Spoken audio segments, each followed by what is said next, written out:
Hello guys, welcome back to the channel मीनू21 और मेरा नाम है मीनू और मैं आपके संग शेयर करती हूँ ऑर्गेनाइजेशन से रिलेटेड वीडियोस जो आपसे और घर से रिलेटेड होते हैं। आई होप आप लोगों को वीडियो अच्छी लगेगी।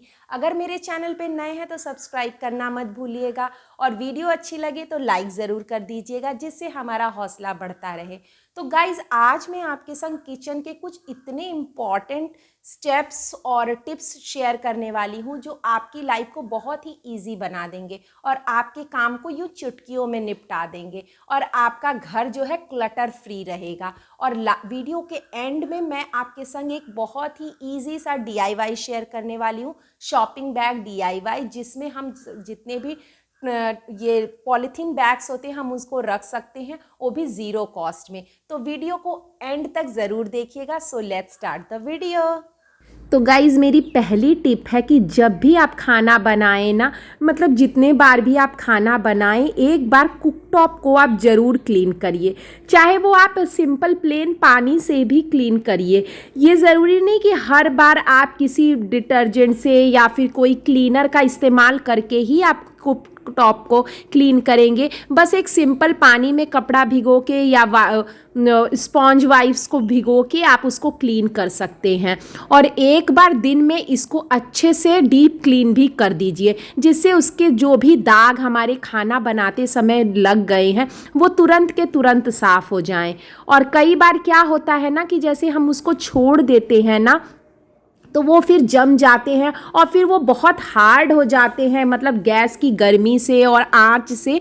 फिर उसको हमको स्क्रबर से बहुत ज़्यादा रगड़ना पड़ता है। इसलिए जब भी आप खाना बनाएं, अगर आप उसको स्पॉन्ज वाइप कर देंगे या साफ़ कर देंगे ना सिर्फ पानी से, गीले कपड़े से, तो वो बिल्कुल अच्छे से क्लीन हो जाता है और हमें बहुत ज़्यादा मेहनत भी नहीं लगती है। मेरी गाइस टिप नंबर 2 है कि अगर आप स्लैब पे, काउंटर टॉप पे कुछ भी सामान रखना है तो उसके लिए हमें ट्रे या बास्केट्स रखने चाहिए। जैसे ये मेरे बॉटल्स हैं, ये ऐसे इधर उधर गिरते रहते हैं और क्लीनिंग के टाइम हमें एक एक बॉटल्स को उठा के रखना पड़ता है। तो आप अपने बॉटल्स के अनुसार अच्छे से ईजी, मतलब सूटेबल बास्केट्स का चुनाव करें और ऐसी कोशिश करें कि जो बास्केट हो ना उसकी डेप्थ थोड़ी ज़्यादा हो, जिससे बॉटल्स उसमें से ना गिरें। और इस तरह से इसमें रख देने से क्या होगा, जब भी हमें क्लीनिंग करनी होगी ना, हमें बहुत ज़्यादा सोचना नहीं पड़ेगा, हमारे टाइम की भी बचत होगी और एफर्ट्स की भी। बस हमें बास्केट्स वहाँ से हटाना है, देखिए, और ईजिली हमारा वाइप हो गया एक ही बार में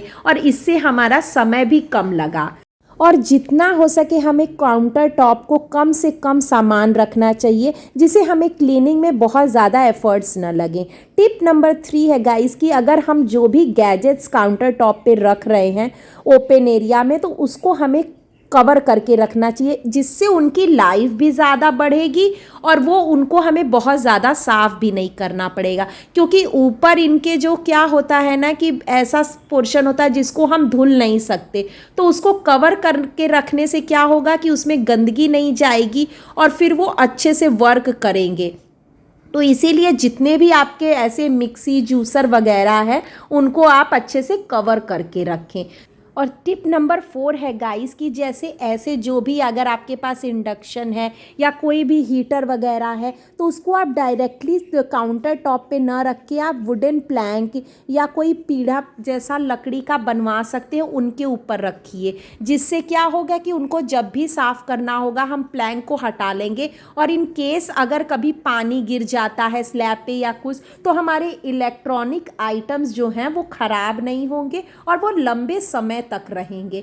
हमारी नेक्स्ट टिप है गाइस, हमें काउंटर टॉप पे उन्हीं सामान को रखना चाहिए जिसकी हमें बार बार ज़रूरत पड़ती है और तुरंत ज़रूरत पड़ती है, जैसे तेल, मसाले, घी, नमक, यही सब। उसके अलावा हमें काउंटर टॉप पे मतलब कभी कभी यूज़ होने वाले आइटम्स से भर के नहीं रखना चाहिए, क्योंकि खाना बनाने के बाद हमें कई बार खाना रखने के लिए भी जगह चाहिए होती है और हमारा काउंटर टॉप जितना ही खाली रहेगा ना, हमें साफ़ सफाई करने में भी कम समय लगेगा और जब कम समय लगेगा तो हम उसको आसानी से हर बार खाना बनाने के बाद ईजिली वाइप ऑफ कर सकते हैं। तो मेरी ये टिप नंबर गाइस 5 है कि आप कम से कम सामान काउंटर टॉप पे रखें। गाइस मेरी टिप नंबर 6 है कि recycle the plastic items not in use. जैसे ये मेरा पुराना मग है जिसमें बच्चे अब दूध नहीं पीते हैं, तो मैं इसमें स्पून्स और फोक्स रखती हूँ। गाइस मेरी टिप नंबर 7 है कि हमें ना ये जो छोटे छोटे मसाले के पाउचेस होते हैं, कॉफ़ी के पाउच होते हैं, सॉस के पाउचेस होते हैं, इनको हमें किसी कुकी बॉक्स में या मिठाई के डिब्बों में एक जगह रख देना चाहिए इन पाउचेस को, जिससे ये इधर उधर रहेंगे भी नहीं और जब हमें इनकी ज़रूरत होगी ना हम उसी बॉक्स को खोल के ले सकते हैं। ये मेरा पुराना मिठाई का डिब्बा था जिसमें मैं सारे पाउचेस रखती हूँ, तो ये बहुत ही ईजी हम लोगों को एक्सेस करने में आसान होता है। नेक्स्ट टिप है गाइस टिप नंबर 8 की जैसे हमारे पास कई मसाले होते हैं जिनका इस्तेमाल हम रोज़ नहीं करते हैं, जैसे कि चिकन मसाला हो गया, सांभर मसाला, छोले मसाले, कई ऐसे मसाले होते हैं जिनकी रोज़ की किचन में ज़रूरत नहीं होती है, तो उनके लिए हम ऐसे हैंडल वाले बास्केट्स यूज़ कर सकते हैं। आप चाहें तो इन्हें किचन में या फिर आप इसको फ्रिज में भी रख सकते हैं आसानी से, ये इजी टू एक्सेस होते हैं।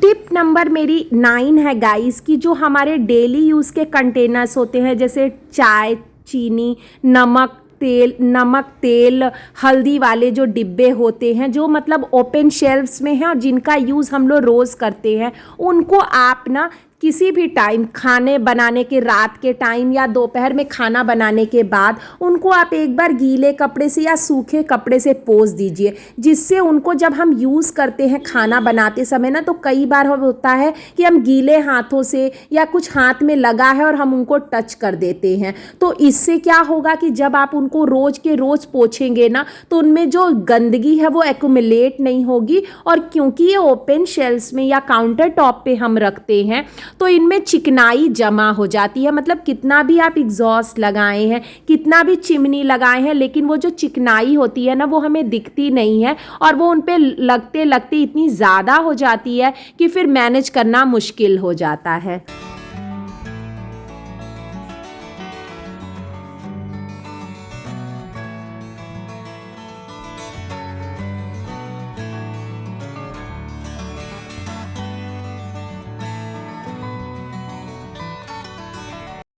गाइज़ ये देखिए मैंने क्या किया था ना कि ये लहसुन प्याज को बिना कुछ पेपर बिछाई इस बास्केट में रख दिया था, और इस बास्केट का मेन ड्रॉबैक है कि ये जैसे ग्राउंड है ना, तो नीचे से जब हमें प्याज निकालना होता है तो वो बहुत ज़्यादा मैसी हो जाता है और हाथ में चुभ भी जाता है कई बार। और इस तरह से अगर आप टोकरियों में रखते हैं तो आपका जगह भी बहुत ज़्यादा घेरते हैं ये बास्केट्स। तो मेरी नेक्स्ट टिप है टिप नंबर 10 की ऐसे जो शेल्फ्स वाले बास्केट होते हैं हमें इनमें आलू, प्याज और लहसुन को रखना चाहिए, जिससे हमारा काम भी आसान होगा, हमारा जगह भी कम लगेगा। और इसमें गाइज आप नीचे कभी भी जैसे आपकी बास्केट में गैप्स है ना, तो इनके ऊपर आप न्यूज़पेपर ज़रूर बिछा लीजिए, जिससे हमें रोज़ रोज़ इनको साफ़ नहीं करना पड़ेगा और वो नीचे उनकी गंदगी गिरेगी नहीं दूसरे शेल्फ में। और न्यूज़पेपर बिछाने से क्या होगा कि जब भी हमें साफ़ करना होगा हम न्यूज़पेपर आसानी से चेंज कर सकते हैं।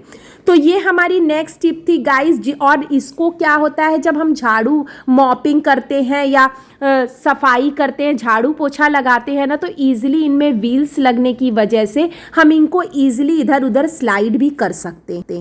और गाइस मेरी टिप नंबर 11 है कि ये जो सिलेंडर के लिए हम लोग खरीद के लाते हैं ना कि ट्रॉलीज़ जो व्हील्स लगी होती हैं जिन पे हम सिलेंडर रखते हैं, उनका इस्तेमाल आप कोई भी हैवी कंटेनर्स के लिए या फिर चाहें तो प्लांटर्स रखने के लिए भी घर में यूज़ कर सकते हैं। जैसे मैंने ये अपने आटे का कंटेनर रखा है जिसको इधर उधर करके हम ईजिली झाड़ू पोछा लगा सकते हैं गाइज, और आप चाहें तो प्लांटर भी रख सकते हैं। और चलिए गाइज अब हम लोग ना कुछ DIY कर लेते हैं। ये मेरे पास बॉटल का एक थैला पड़ा था गाइस, जिसका मैं रीयूज़ करके एक पॉलीथीन बैग ऑर्गेनाइज़र बनाने जा रही हूँ। ऐसे ऑर्गेनाइज़र्स हमें ऑनलाइन काफ़ी महंगे मिलते हैं गाइस, 500 से 600 के करीब मिलते हैं। तो मेरे पास ये बॉटल का थैला पड़ा हुआ था जिसमें मेरे हस्बैंड बॉटल लेके जाते हैं ऑफिस, तो ये पुराना हो गया था और थोड़ा बहुत फट भी गया था, तो इसी को मैं ऑर्गेनाइज़र बनाने जा रही हूँ। क्योंकि इसकी ऊपर की की ओपनिंग खुली हुई है, तो बीच में हम लोग निकालने के लिए जैसे पॉलीथीन बैग थोड़ा सा कट लगा के जो वेट वाइप्स के हमारी ओपनिंग वाली पोर्शन दी रहती है ना, उसको मैं यहाँ चिपका दूंगी। और मैं साइड के लिए और बेस के लिए ना अंदर कार्डबोर्ड डाल दे रही हूँ, जिससे कि ये एक स्ट्रक्चर इसको मिल जाए थैले को। अगर गाइज आपके पास थैला नहीं है तो आप किसी इस तरह के रेक्टेंगुलर कार्डबोर्ड बॉक्स से भी आप एक पॉलीथीन बैग ऑर्गेनाइजर इजीली बना सकते हैं। उसमें आपको सपोर्ट की भी ज़रूरत नहीं पड़ेगी, और वो तो स्टिफ कार्डबोर्ड रहता ही है, तो आप आसानी से बना सकते हैं। क्योंकि मेरे पास ये थैला पड़ा हुआ था, इसलिए मैं इसका रीयूज़ करने के लिए इसको बना रही हूँ, नहीं तो आप कार्डबोर्ड से ईजिली बना सकते हैं गाइज मेरे पास ग्लू स्टिक ख़त्म हो गई है, इसलिए मैं फेविकॉल का इस्तेमाल करके कार्डबोर्ड चिपका रही हूँ। अगर आप ग्लू गन से चिपकाएंगे ना तो बहुत ही आसानी से चिपक जाएगा। मैं इनको ना चिपकाने के बाद वो क्लिप्स जो कपड़ों वाली होती है ना, वो भी लगा दूंगी कि ये थोड़ी देर इनको रखना पड़ेगा, तभी ये चिपकेंगी, क्योंकि फेविकॉल थोड़ा टाइम लेता है। और गाइज़ इसको हैंडल करने के लिए, मतलब इसका हैंडल बनाने के लिए, क्योंकि इसके हैंडल फट गए थे, तो मैं ना एक लेस का इस्तेमाल करूँगी, छोटा सा लूप जैसा बना के। उसको आप चाहें तो स्टिच भी कर सकते हैं या फिर चिपका दें।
तो गाइज़ ये था मेरा आज का किचन से रिलेटेड कुछ टिप्स एंड ट्रिक्स जो आपकी लाइफ को आसान बना देंगे। और मेरा जो DIY है, आप लोग भी अपने घर पे ज़रूर ट्राई करिएगा। और गाइज़ अगर आपके कोई भी सजेशंस या कमेंट है तो कमेंट बॉक्स में ज़रूर लिख के बताइएगा, मैं उसका ज़रूर जवाब दूंगी। और वीडियो अच्छी लगी तो लाइक कर दीजिएगा, और चैनल पे नए हैं तो सब्सक्राइब करना मत भूलिएगा। और ऐसे ही इंटरेस्टिंग व्लॉग देखने के लिए मेरे आप बेल नोटिफिकेशन भी ऑन कर दीजिए, जिससे मेरी हर नई वीडियो की नोटिफिकेशन आप तक सबसे पहले पहुँचे। तो मिलते हैं नेक्स्ट व्लॉग में, तब तक के लिए stay tune and thank you for watching. Bye.